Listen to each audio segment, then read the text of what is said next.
Então, as aulas da gente, deixa eu ver se eu tenho áudio. Oi, áudio. As aulas desse semestre, na verdade, todas as aulas da disciplina, elas são gravadas para ajudar o pessoal que por algum motivo faltou.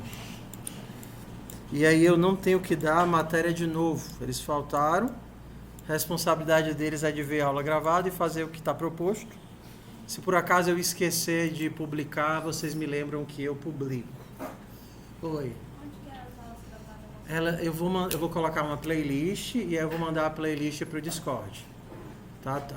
Vai estar lá. Então, o Discord, ele é o nosso meio de comunicação interno. Então, a não ser que seja que alguém não possa mesmo, em hipótese alguma, se você não tem como ver o Discord e não tem como ler as mensagens do Discord, problema seu. Peça para um colega lhe mandar quando for alguma informação importante, porque é muito ruim ficar mandando via S3, entendeu? Então, avisos como, por exemplo, de ontem, se eu tivesse o Discord eu teria avisado, o pessoal não vai ter aula porque vai ter o evento de design, ou então não combinar alguma coisa, uma atividade, uma entrega, um prazo, a gente faz tudo por lá, ok?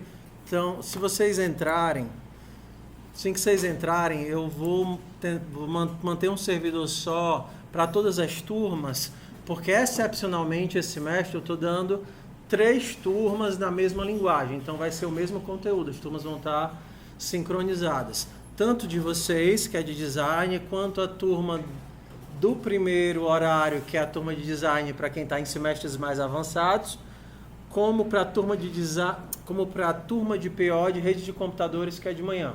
Então vai ser tudo igual, mesma linguagem, mesma metodologia, mesmas atividades com uma variação ou outra, mas a gente vai tentar seguir mais ou menos sincronizado. O que é que isso significa? Que eu vou ter só um canal de dúvidas sobre atividades, porque vão ser as mesmas atividades. Então, quando vocês mandarem lá, professor, essa atividade é para fazer assim, como todo mundo participa e tem o mesmo conteúdo, os outros coleguinhas das outras turmas podem ajudar você, tá? Então, tem aqui dúvidas da matéria. E assim que vocês entrarem na turma, vocês têm uns botõezinhos aqui para apertar, se vocês nunca apertaram o Discord, para vocês escolherem a sala da turma de vocês. E aí vai habilitar esses canais aqui que são privados, porque você só vai receber a notificação que é da turma de vocês. Então, se eu quiser mandar algo específico para a turma, eu vou mandar para o canal da turma e não para todo mundo. Mas avisos gerais, exemplo, na próxima segunda-feira eu não venho porque eu fui atropelado por um jumento ali no Cedro. Eu aviso no canal e aí todo mundo sabe que eu não venho. Ah, você não vai chegar a tempo da minha aula? Não. Ok? Então, entrem no Discord. Quando vocês entrarem, eu migrei para o Discord justamente porque no Telegram eu nunca sabia com quem eu estava falando. A pessoa ficava falando comigo, né, do semestre todinho lá, Gatinha Lambida 53. Meu Deus, quem é esta criatura? Né? E no Telegram não tem como você colocar um apelido ou mudar o perfil da pessoa localmente. Aqui tem.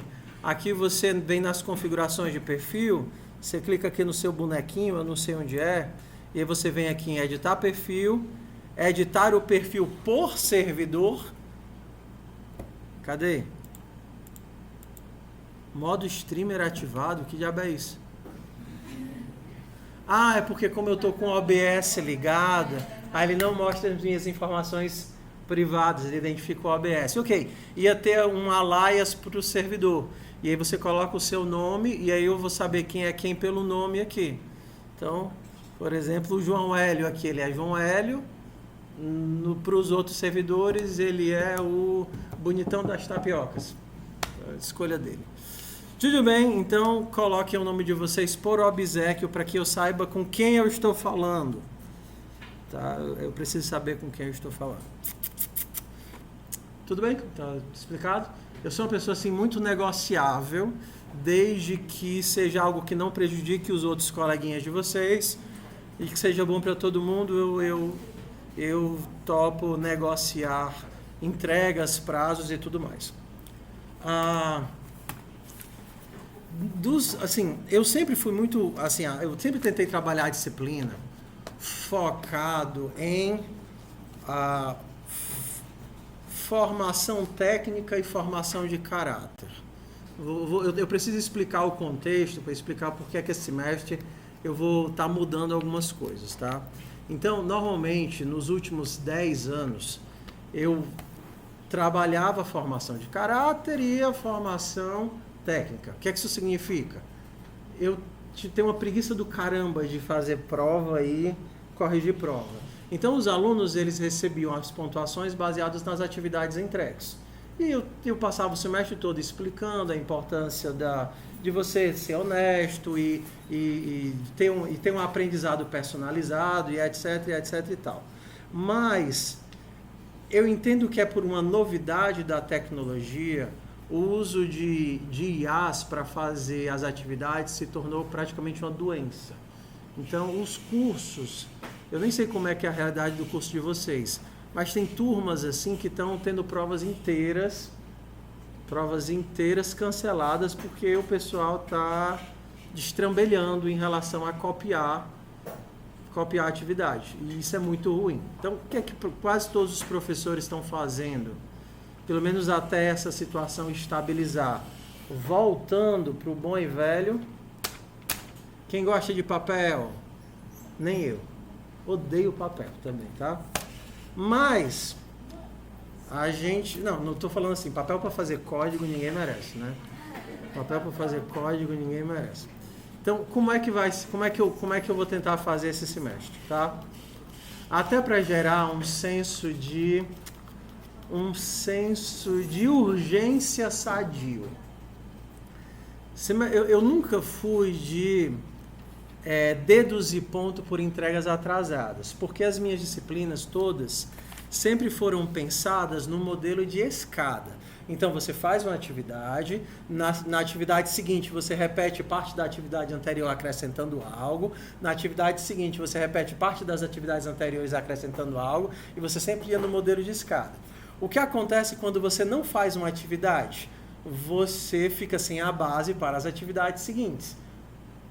E aí, quando eu fazia uma penalização de pontuação, porque não entregava ou entregava atrasado, a pessoa não fez a atividade, como ela já ia receber pouco ponto ou não ia receber, ela não fazia a atividade, ia tentar fazer a atividade avançada sem fazer a atividade base, e o que acontecia?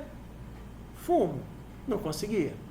Então, eu sempre preferi manter que mesmo que os alunos estivessem atrasados, eles continuassem no próprio ritmo, porque o aprendizado é uma coisa muito particular. Primeiro semestre, segundo semestre, tem perfis diferentes, gente com computador, gente com desktop de LED, gente programando no celular. Vocês conhecem todas essas realidades. Eu tinha um cara que estava assim no terceiro semestre, fazendo todas as atividades, programando no celular, usando aquele teclado de dedinho. Esse cara, tu é um herói, cara. Putz, grilo, cara, é um herói, programando no celular de dedinho. Né? Não era nem com teclado externo, era assim de dedinho mesmo. Então, eu tento ajudar, assim, conversar muito e entender que existem ritmos diferentes de disciplina para pessoas diferentes. Tanto tem o fulaninho da Silva, que adora programar e que vai fazer 140 horas de prática no semestre, quanto tem aquela pessoa que vai fazer porque quer aprender o básico, porque não é a vibe dela, mas ela precisa aprender porque vai estar interagindo com times, mas ela vai fazer o necessário. Sim ou não? Sim, ok. Os dois perfis são válidos. O que é o perfil que não encaixa? O perfil da pessoa que não faz as atividades que devia fazer, vai deixando acumular, entra em desespero, acha que não vai dar tempo de aprender e tenta passar copiando. Esse é o único perfil que não casa. Entendeu? Então tem um jogo aqui muito de consistência e de controle emocional, que nossa geração não possui, nenhum dos dois. Nenhum dos dois. Consistência e maturidade emocional. Porque o que acontece? Quando você passa 1 ou 2 semanas sem fazer as atividades e você está aí com um gap de 6 horas de déficit de prática em relação ao seu coleguinha, É muito fácil olhar para o coleguinha e achar que ele é um gênio e ver que você não está conseguindo sair do canto e se achar um bosta. Entendeu? E ao mesmo tempo, o contrário também é muito fácil. Você conseguiu fazer a atividade, você se sente um gênio. Então, assim, essa moderação é difícil. Então, como é que é meu planejamento? A gente vai passar as atividadezinhas semanais, tá certo? Nessas atividades semanais, não existe prazo, porque é muito chato ficar tirando nota de quem entrega fora do prazo. Você tem que fazer as atividades, tem que seguir a escadinha, mas para gerar algum senso de urgência, cada semana a gente vai tirar uns 20 minutinhos para fazer um teste em papel. A vantagem é que a ideia é que seja algo curto, rápido e relacionado com as atividades que você fez. Então, se você fez a atividade, você chega e você sabe qual é o algoritmo, você sabe qual é o problema e você sabe como é que resolve. O que é que você tem que fazer? Escrever. E acredite, para quem já está há muitos anos, eu levo acho que uns 3 ou 4 segundos para olhar para o seu papel e entender se você fez, se você sabe o que está fazendo.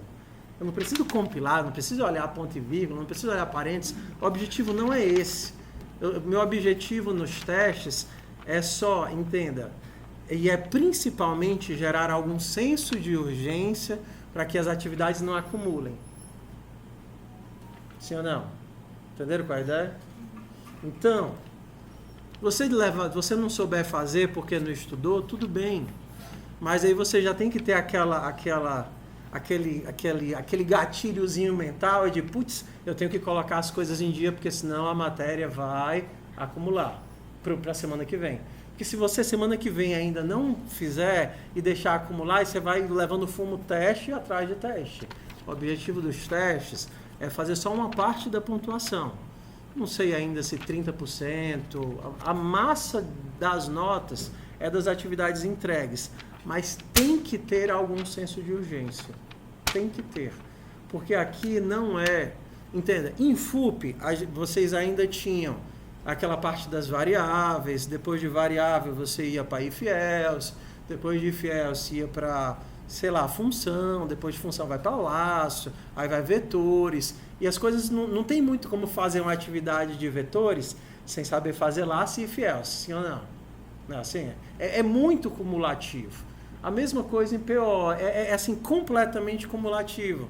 Então, vocês precisam fazer as atividades para prosseguir para as próximas. Então, como eu não quero que vocês atrasem, a gente vai tentar integrar com os testezinhos semanais. A ideia é que isso aqui seja curto. Entregar o papel, fazer aí 20 minutinhos e devolver. Não tem o que quebrar a cabeça, não tem o que passar horas fazendo. Vocês já estudaram, vocês já viram. É só você colocar aqui. Então, número 1, como é que não vai dar certo? Não vai dar certo se você pegar o código de alguém ou pegar o código do ChatGPT, porque se você colocar lá o problema, ele vai cuspir o código todinho para você. Porque eu já uso essas atividades há anos. Por que eu uso essas? Porque foram as melhores que eu consegui criar para ensinar os conceitos. As 20 que vocês vão ver durante o semestre, é o melhor que foi tirado das 70 que eu criei. Então, toda vez que eu criava uma que era ruim, que era confusa, que não dava certo, eu cortava. E quando eu criava uma que era legal, que o pessoal entendia que gostava, ficava.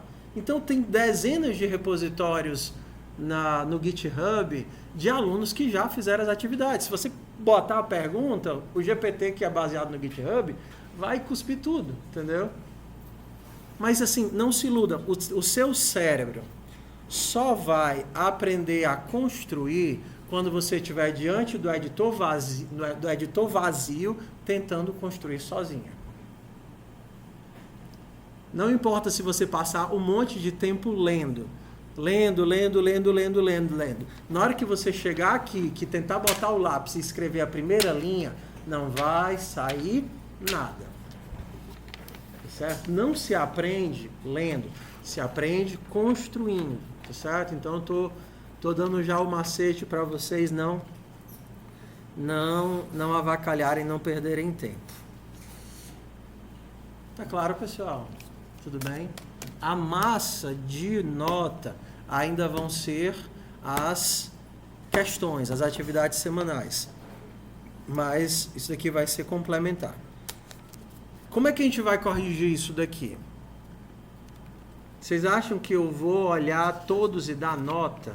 Nem perigo. Não tem nem perigo de eu perder tempo olhando as atividades de vocês. Então, qual é a minha ideia?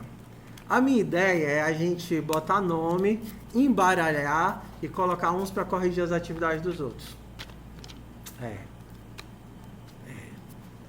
Eu vou vou colocar as respostas e vou colocar os critérios. Fez a inicialização das variáveis, um ponto.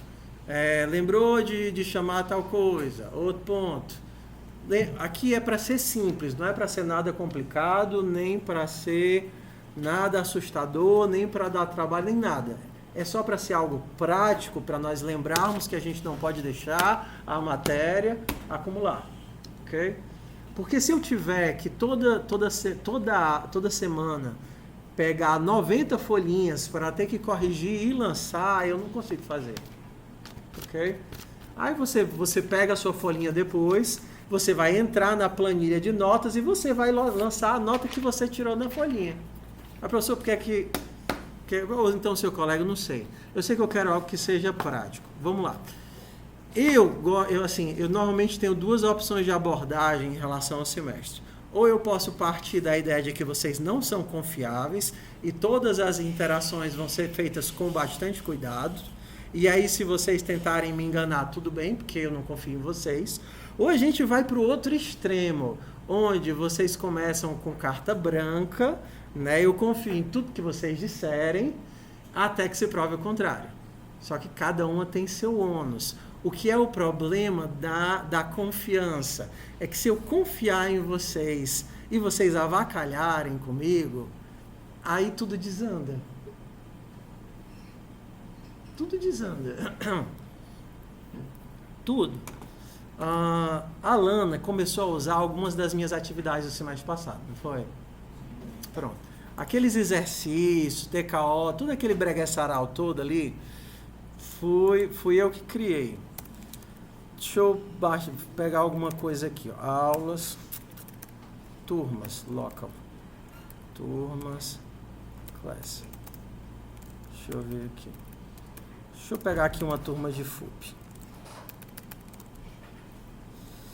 CD, RIA. CD. Deixa eu pegar uma turma de FUP.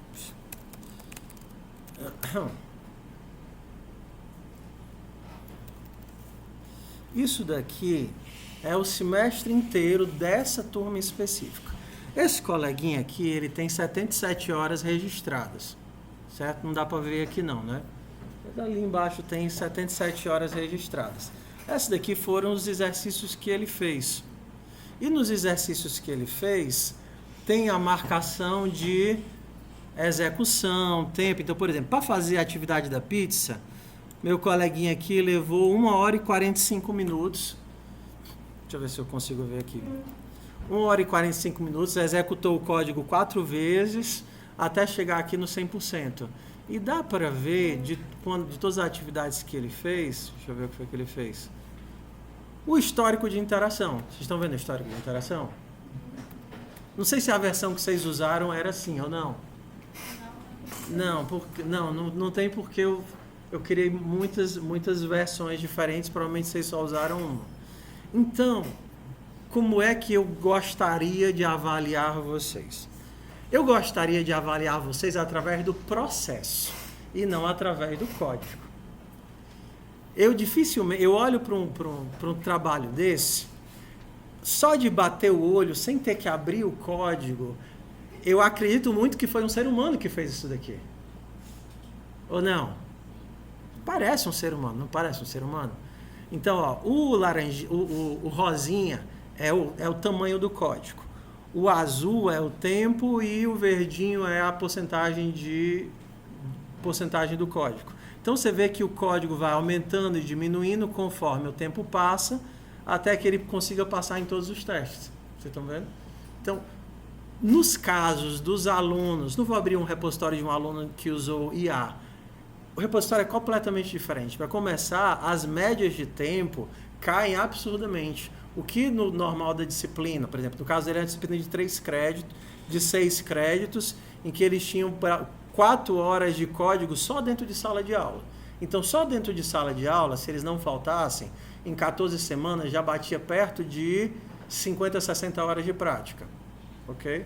Mas para os alunos que usaram IA, ia de 70, 100 horas de prática para 20, para 10. E a gente olhar os históricos de interação, não parecia um ser humano fazendo. Por quê? Porque não era um ser humano fazendo.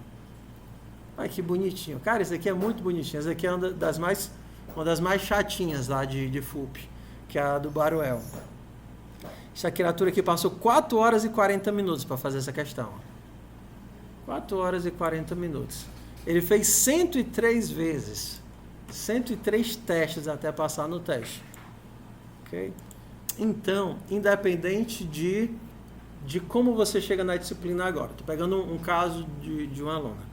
O importante é que exista um progresso. Vocês têm um perfil diferente, vocês chegam com um nível de maturidade diferente.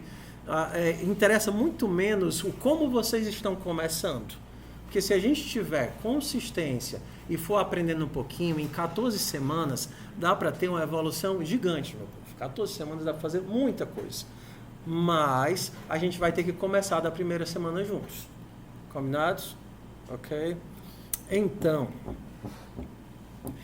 se eu fosse chutar uma média de engajamento, sei que tem pessoas que vão fazer muito mais e tem pessoas que vão lutar para fazer isso. Honestamente, a gente tem 4 horas em sala de aula.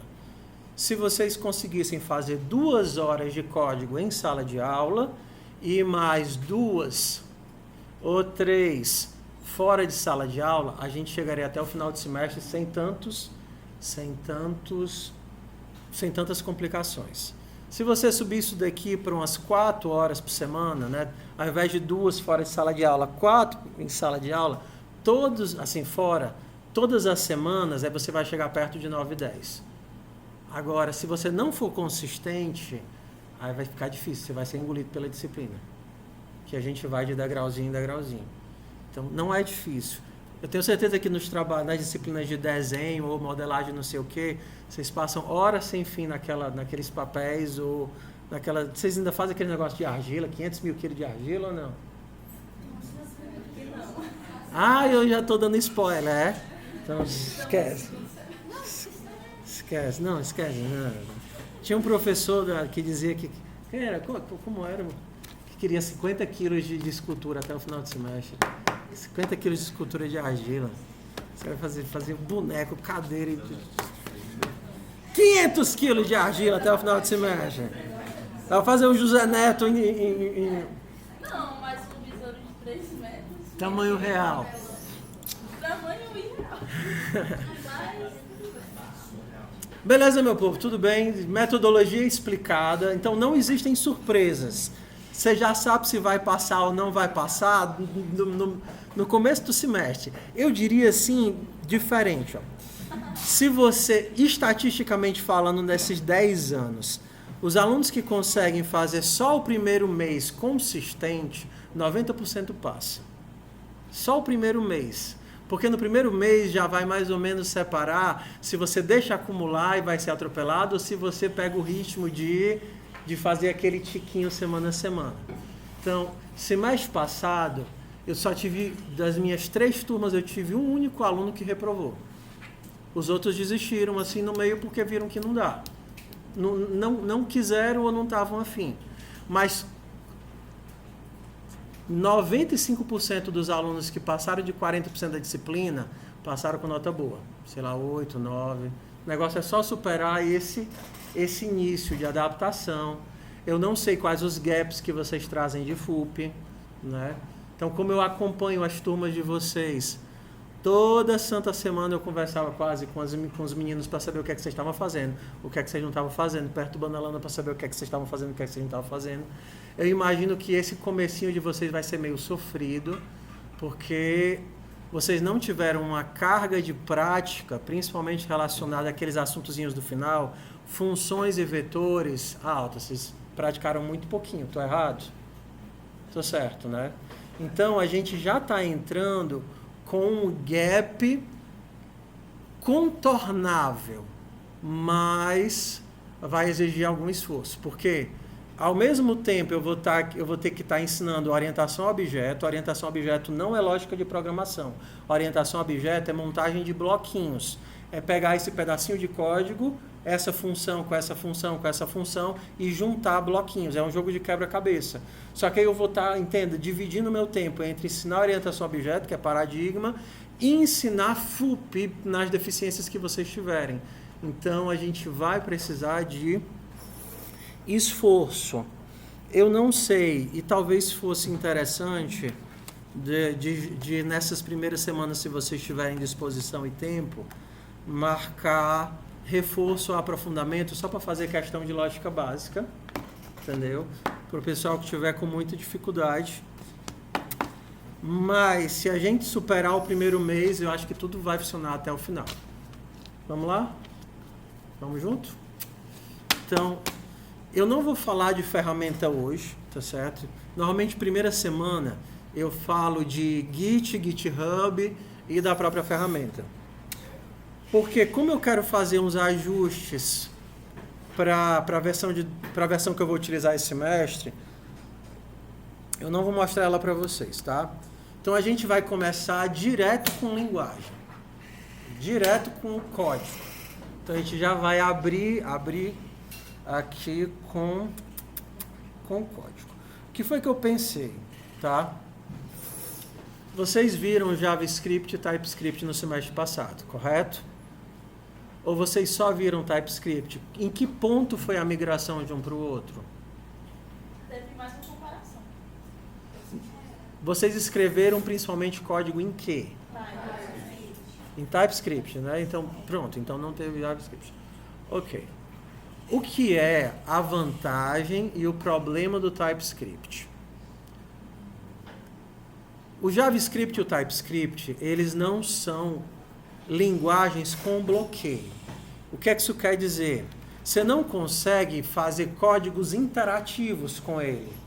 De dizer, diga seu nome, a pessoa diz, aí pega o nome e diz assim, seja bem-vindo fulano. Eles não são códigos bloqueios, não são linguagens com suporte a bloqueio. Quando vocês rodaram isso e funcionou, foi por uma gambiarra muito grande que o TKO faz. E aí, a impressão que eu tenho, principalmente das vezes que eu programei, que eu fiz em TypeScript, eu dei essa turma em TypeScript, eu acho que umas 4 ou 5 vezes, era que os alunos, eles ficavam se sentindo meio aéreos em relação ao que estava acontecendo de fato por dentro do código, sabe? Então, tanto que eu disse, não, então vamos voltar um pouquinho, trabalhar com uma linguagem extremamente parecida, que vocês vão ver hoje que é extremamente parecida, que no caso é Python, e fazer como eu normalmente faço assim, ó. Toda vez que eu dou uma disciplina, eu trabalho com 2 ou 3 linguagens em paralelo, para vocês entenderem. Eu acredito que as pessoas aprendem muito por exemplo. Antes eu achava que se vocês soubessem só uma linguagem e soubessem ela bem, vocês seriam bons programadores. Só que eu percebo que comparar a linguagem que vocês estão aprendendo com outras linguagens faz com que o paradigma fique mais claro do que a linguagem. Vou dar um exemplo agora prático, tá certo? Para vocês entenderem o que é que eu estou falando.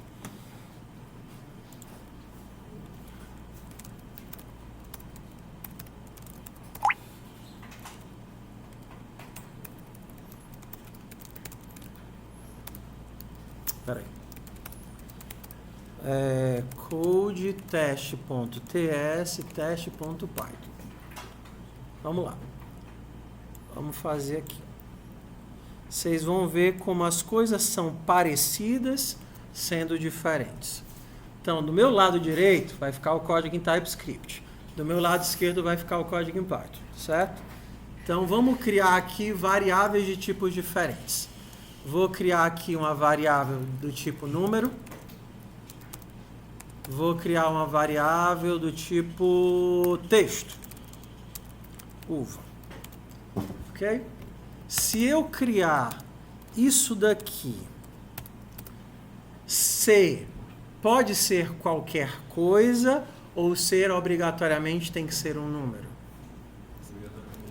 Se eu tentar fazer uma atribuição aqui, ele vai aceitar qualquer coisa, porque eu não coloquei nada aqui, ou ele só vai aceitar se eu colocar um número? O que é que vocês acham?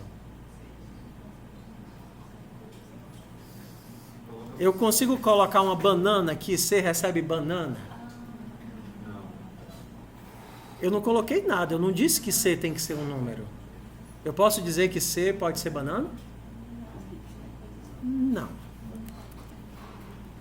Por quê? Isso daqui é o que a gente chama de, bora lá, inferência de tipo. Tá? Peraí, deixa eu puxar ele para cá. Ou tipagem implícita. O que é que significa? Eu não estou dizendo explicitamente o tipo, mas ele sabe, pelo valor que ele recebeu, que obrigatoriamente C é um número. Então, o que acontece se eu tentar colocar uma string para você? Ele vai dizer, olha, uma string não é atribuível ao tipo número. Mesmo que eu não coloque que C é um número, pela atribuição, ele entendeu que C tem que ser um número. Tá? Vamos aqui para o outro lado. Se eu disser que A é igual a 5, se eu tentar fazer A igual a banana, aqui ele não vai reclamar. Mas se eu disser que A precisa ser um inteiro, agora ele não vai aceitar que A pode ser uma banana. Vocês sabem como é que eu faço para que A possa ser qualquer coisa? Qual é o tipo que eu coloco aqui? N. Então agora ele pode ser 6, ele pode ser banana, ele pode ser true, ele pode ser qualquer coisa, porque ele está como qualquer coisa. Aqui a gente também tem a mesma ideia. Na hora que eu defino um tipo, ele só pode aceitar valores dentro desse tipo. Porém, o que vocês estão vendo e o que vocês tiveram contato até agora são linguagens interpretadas. Vocês sabem a diferença entre linguagens interpretadas para linguagens compiladas? Não? É assim. Quando você tem uma linguagem compilada, pegar aqui, por exemplo, C++. O processo de execução, ele ocorre em 2 rodadas. A primeira rodada, ele vai identificar se as regras da linguagem foram obedecidas.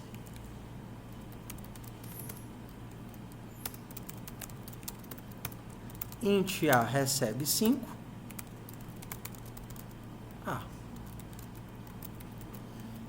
A primeira etapa, ele verifica se as regras da linguagem foram obedecidas. Nessa primeira etapa, ele pega esse código, checa o código e gera um executável. Isso é uma linguagem compilada. Então, eu faria algo como g++, -wall, teste.cpp, gerando um executável teste. Qual é a vantagem disso? E aqui eu tenho uma vantagem. Se tem algum erro de sintaxe, ele já nem gera o executável. Aqui, se eu tentar rodar o teste, ele vai rodar e me dizer... Ué?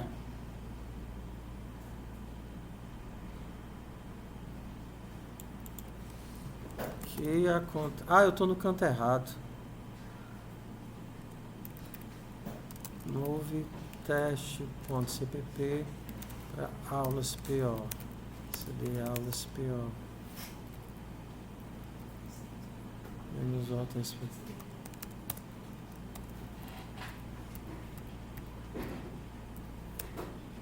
Vamos nós, ./teste.out. Pronto, aqui. Estava no canto errado. 5. Qual é a vantagem de uma linguagem compilada? Se eu tentar imprimir um B aqui, ele já avisou, olha, B não existe. Se eu tentar compilar, eu estou no canto errado. Tô. Espera aí. Code teste.cpp.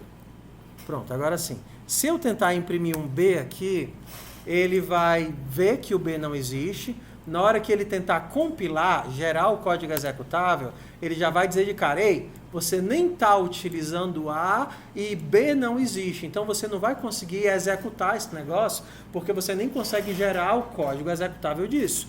Isso é o que uma linguagem compilada é. E normalmente, como eu tenho esse processo de compilação, dentro dessa compilação a gente também tem uma otimização. Então, códigos compilados são bem mais rápidos que códigos interpretados. Então, eu tenho uma camada de compilação e verificação. O que é que vocês tinham na época do TypeScript que vocês usaram no semestre passado? Ele não impede que você cometa erros e nem verifica, mas ele te avisa. Exemplo, vou perguntar aqui, ó, se B for igual a uva,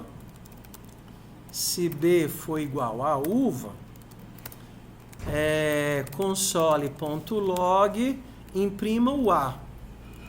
Se não, console.log, imprima o C. Olha que código lindo. B é igual a uva, sim ou não? Sim. Então, o que é que ele vai imprimir?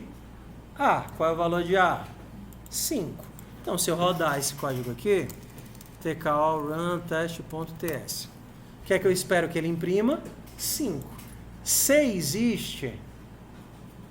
Não. Mas por que ele não reclamou? Por que ele não deu erro? Não gritou? Não esperneou? Não me impediu de fazer essa catástrofe? Porque eu estou numa linguagem interpretada. Esse código nunca foi alcançado. Porque ele está dentro desse else. Como esse código nunca foi alcançado, ele nunca precisou testar isso daqui. Além disso, o JavaScript tem uma peculiaridade, que é ele vai fazer o melhor possível para continuar executando, mesmo que tenha milhões de erros no código.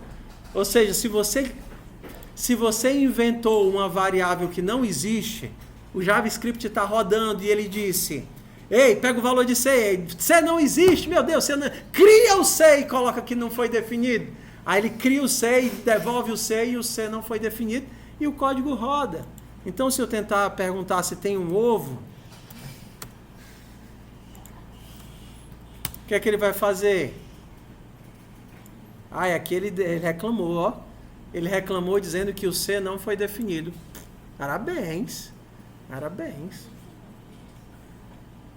Só que eu só descobri isso na hora que eu entrei nesse pedacinho de código. Certo? Eu estava crente que ele ia colocar undefined. Por que ele não colocou undefined? Ah, outra coisa legal.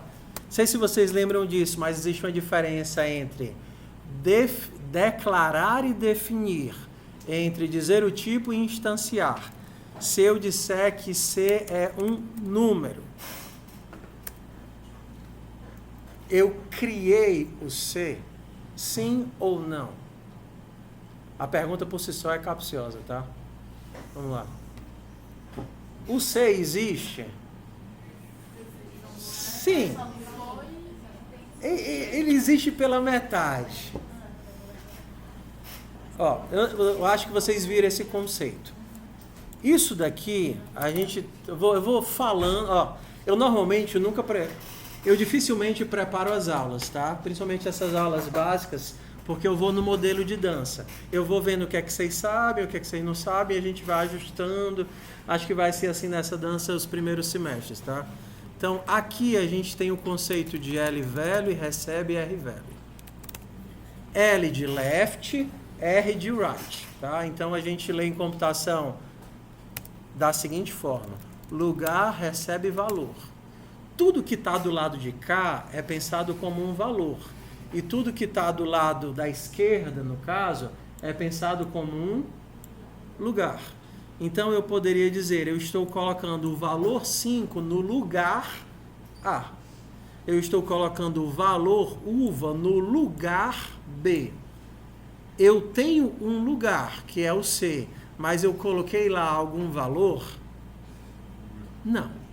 Então, quando o JavaScript não tem um valor para um lugar, qual é o valor que está lá? Começa com undefined. Então, como eu não atribuí, tudo que eu não atribuí, ele soca undefined lá. Então, aqui, pelo menos o C existe. E é para ele dizer que o valor que está lá é aqui no finalzinho. Não dá para ver, mas está aqui no finalzinho. O valor é undefined. Tudo bem? Eu vou pular de uma linguagem para outra e vocês vão ver como os conceitos eles se mantêm. No caso aqui, a diferença é que eu não preciso do let. Basta colocar o nome da variável, 2 pontos, o tipo, a atribuição. Também não preciso dos pontos e vírgula, porque eu tenho uma declaração, o termo disso daqui é um assignment, né? Uma atribuição, um comando, uma ordem por linha, tá certo? Ele não vai me deixar colocar banana aqui, mas eu posso colocar que o B é banana. B ele vai entender que é essa constante. Eu poderia dizer que B é um string, certo? Bora para um if. Se A for igual a 5, e aí a gente já tem algumas mudanças. Número 1, operadores de controle, if, for, while, else, não precisam daquele parêntese externo. Parêntesezinho de fora, né? Aqui ele é igual à linguagem Go. Go também não usa os parênteses externos. Parênteses internos você ainda pode ter. Por exemplo, A vezes 5 mais 5. Exemplo, um parêntese interno para agrupar a ordem das coisas.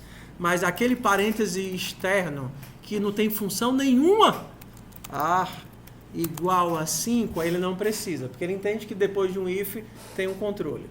Tá? Se A for igual a 5 e o console.log muda para print B. Se não, print C. Pergunta: C existe? O que vocês acham que vai acontecer? Vai dar erro? Lembra que Python também é interpretada. Como ele é interpretada, não tem uma etapa de compilação e verificação. Ele vai printar o primeiro e como ele nunca chega na linha do C, ele não vai reclamar. Então, se eu rodar aqui com Python teste.py, ele vai imprimir o quê? Banana. Mas se eu por acaso fizer isso, aí ele já descobre que vai dar ruim.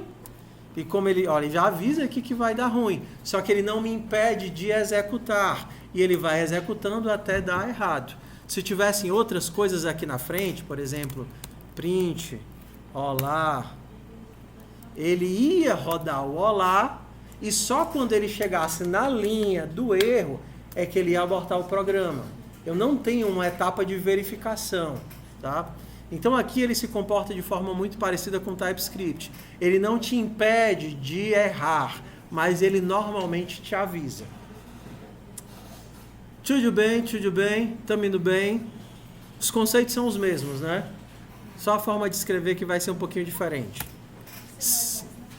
Se eu criar aqui uma variável C, aí aqui a gente vai para a primeira distinção de linguagem.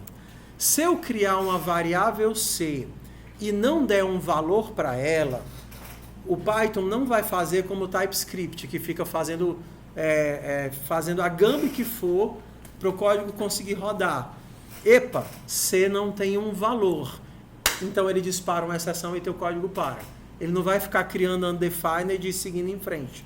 Então aqui a gente tem uma primeira mudança de comportamento. Ó. No caso lá do TypeScript, quando eu criei a variável, ele imprimiu com o valor de undefined. Aqui o que foi que ele fez pra gente? Disparou uma exceção dizendo, ei, eu tenho um erro. O C não foi definido. Aqui no finalzinho. C não foi definido. Tudo bem? Estamos todo mundo bem? Então vamos lá. Diferenças de tipo. Aqui eu tenho o number, que tanto funciona para inteiro quanto ponto flutuante.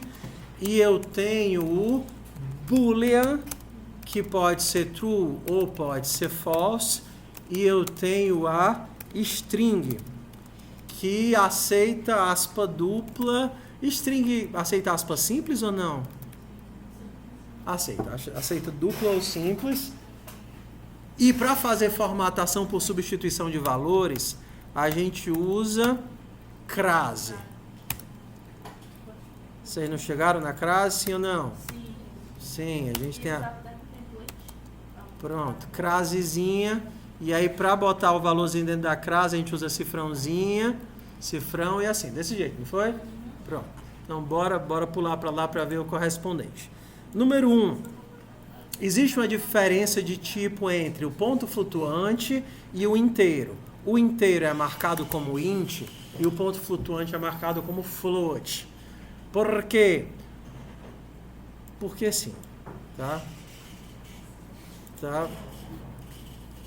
Porque são linguagens, entenda assim, linguagens de alto nível. Quando você vai para linguagens de alto desempenho, você tem, inclusive, nomeações diferentes. Por exemplo, você vai para Go ou C++, você tem o float 8, float 16, float 32, float 64, para definir quantos bytes você vai usar para aquele tipo de dados. Aqui não. É só, vou usar inteiro, porque inteiro faz cálculo mais rápido do que ponto flutuante, ou vou usar ponto flutuante e aí eu tenho que me preocupar com tal coisa. Então, é isso ou isso. String não é string, é str. O povo do Python é preguiçoso. Uva. E eu não tenho booleano, eu tenho bool. Tipo fantasma, bool. E eu não sei por que eles inventaram que tem que ser com letra maiúscula. Tá? Oxi, tá de onde? Acho tão bonito quando eu escuto sotaque. Quando a gente vai pro Shalom, sempre tem missionário de todos os lados, né? Acho tão legal quando vem o povo lá da Bahia do Sul que pegar falando com a gente assim. Bora lá, foco. Então pronto, só tem esses tipos aqui. Não existe char, que nem no JavaScript. E só. Ok, próximo. Vocês viram tipos de união de tipos ou não? Vocês viram a diferença entre... Vocês viram os tipos vazios? Nulo, undefined e void. Pronto. Qual a diferença dos três? Void é o mais fácil. Void não existe retorno. Undefined está relacionado a um erro, né? Eu não consegui fazer algo. E nulo é um vazio intencional. Eu estou dizendo intencionalmente que isso está vazio. Não vazio porque deu ruim. Vazio porque eu quero que seja vazio. Por exemplo, o nome do meu gato. Nome do gato. Vou fazer aqui em TypeScript. Então, o nome do meu gato. Nome do gato poderia ser um texto. Se eu tivesse um gato, seria um texto. Mas para eu dizer que não tem gato, eu posso também dizer que ele é nulo. Então, como eu não tenho gato, o valor que eu vou dar para isso é nulo. Se eu tivesse gato, o nome dele seria churrasco. Churrasco. Rex. Rex não é nome de gato, né? Rex é nome de... Xaninha. Xaninha é nome de gato. Xaninha. Se eu tivesse gato, seria assim. Então, isso daqui é o que a gente chama de união de tipos. Eu posso colocar dois tipos. Se eu digo que C é número ou string, eu digo que C pode ser número ou C pode ser uma string. Certo? Então, quando eu boto essa barrinha, esse é o ou de união de tipos. Então, ainda nos tipos, O TypeScript, ele tem 3 tipos diferentes de vazio. O Python só tem um, que seria assim, ou é um string ou é nada. Então, se eu não tenho gato, é nada. Ou então poderia ser Garfield. Garfield. Tudo bem? Bora para a formatação de dados. Todo mundo feliz, né? É só coisa que vocês viram, só da... E é parecido, vocês não acham não parecido? Muito parecidinho. Bora para a formatação de dados. Eu quero imprimir isso daqui com 2 casas decimais.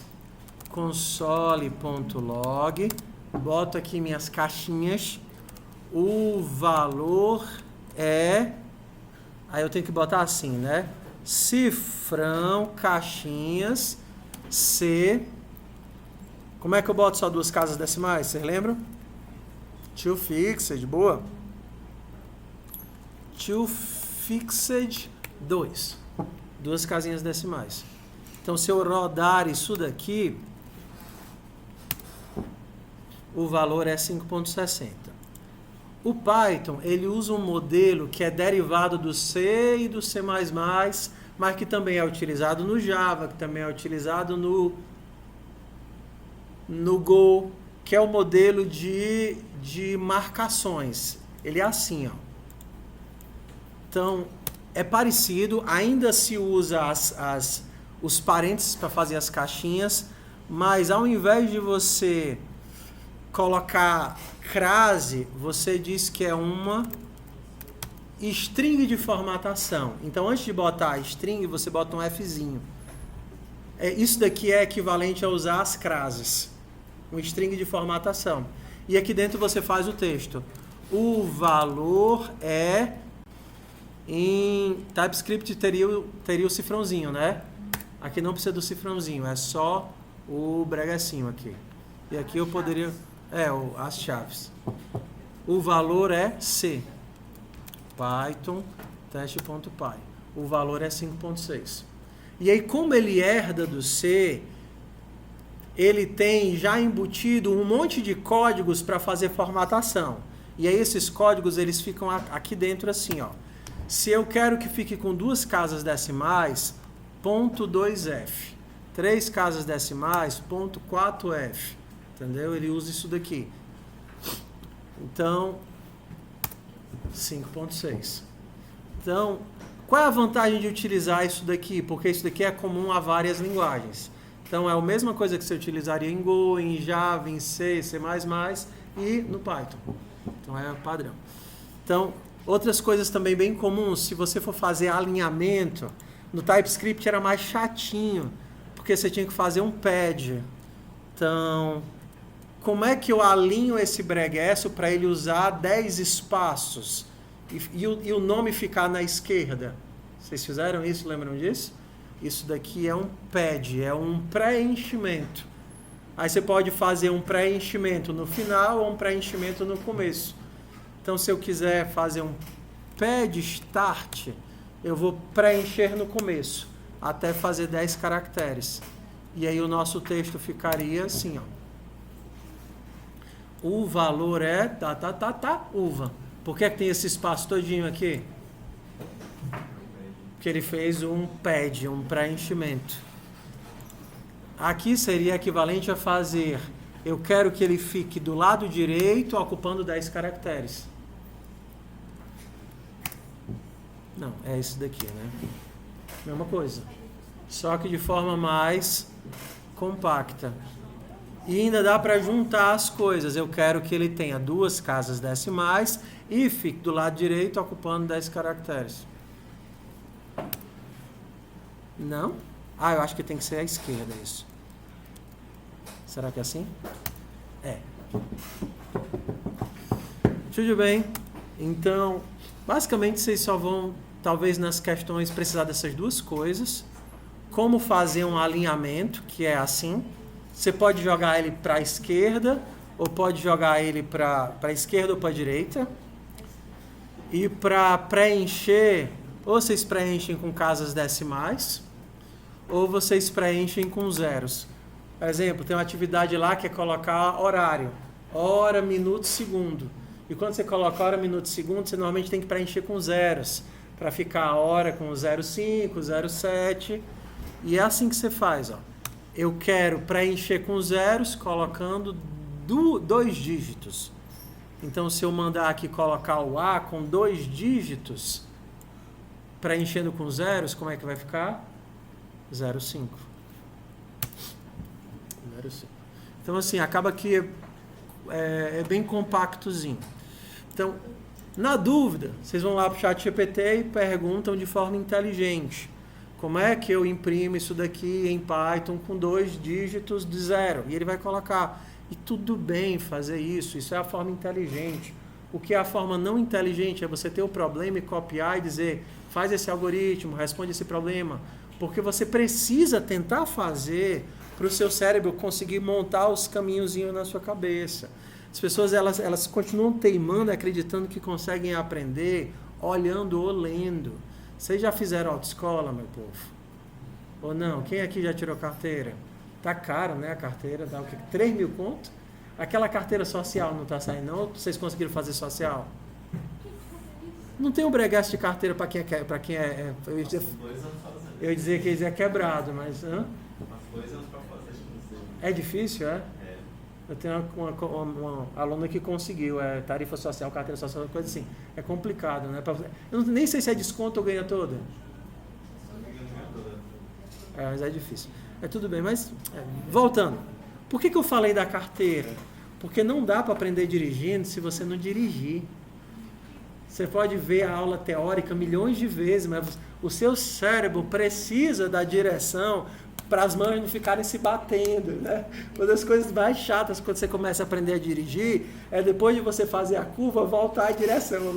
Os braços ficam se batendo. E não existe o quanto que você treine mentalmente se você não pegar a direção e rodar. Fazer código é a mesma coisa. O teu cérebro só vai disparar esse gatilho quando você tentar escrever. Tudo bem? Mas fora isso, string de formatação é fácil. É só fazer o correspondente de uma linguagem para outra. Bora mais. If else. If else é a mesma coisa. Com as seguintes diferenças. Eu tenho uma idade, seja idade, recebe alguma coisa, certo? Eu quero imprimir se é criança, adolescente ou adulto. Como é que eu faço isso aqui? Se idade for... Como é que eu sei que é criança? Menor do que 12. Console.log. Criança. É um kid. Se não, se idade for menor do que 18, eu não preciso perguntar se é maior do que 12. Porque se ele chegou aqui, eu sei que ele é maior do que 12. Concorda? Com 12 ainda é criança ou é só... Acho que é menor.